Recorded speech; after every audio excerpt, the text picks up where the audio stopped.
Okay, let's have a look at this book, and you have to look at 3 case studies mainly. One is 4, one is 2, and one is 5. Okay, so first of all 2. This is to calculate the break even and margin of safety.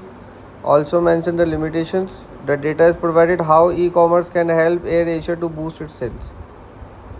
Okay, downsizing IT integrated systems, etc.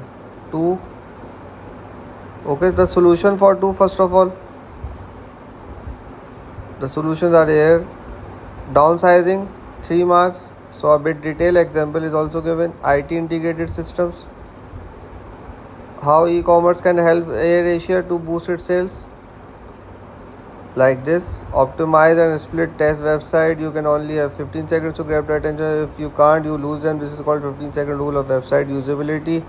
The second most important rule is conversion rate optimization, CRO, 3-click. Offer exceptional customer service. Add live chat options to the e-commerce. Allow chatbots. Send personalized emails. Use 24/7 phone service.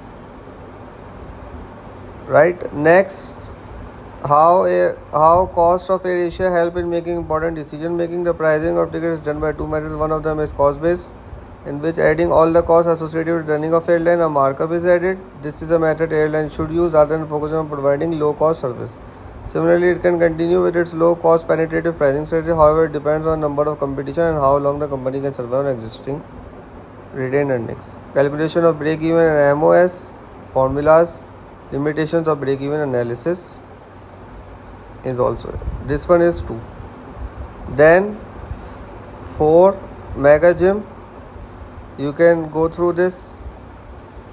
Customer, it's related to like customer management plan and everything. Then the calculation of the total salary expense before expansion, the total profit before expansion given the salary and membership.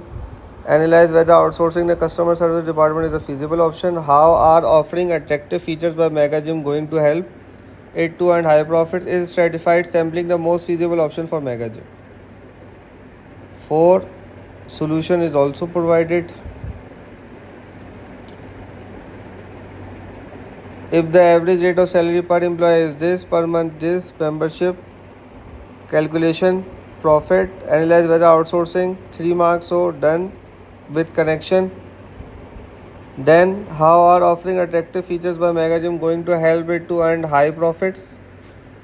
How this can be done by offering attractive offers like removal of fixed limited opening hours, yearly contracts and high cost memberships. These are huge incentives and customers are often looking for these incentives, but in a gym it's hard to find the right fit.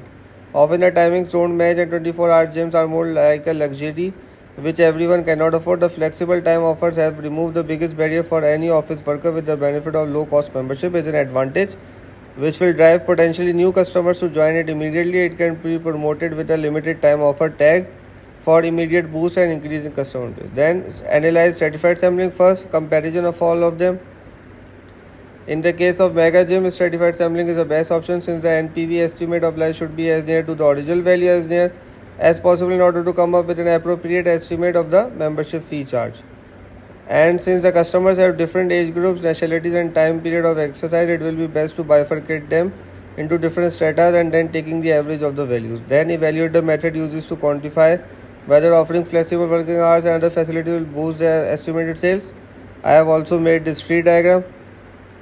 Then rated the method tree, how decision trees help. Quantification is encouraged, the quality of decision making is improved, and then new ideas are thrown up in the analytical process. Network analysis, another decision making tool, and explanation of the network analysis. This is the end of the session.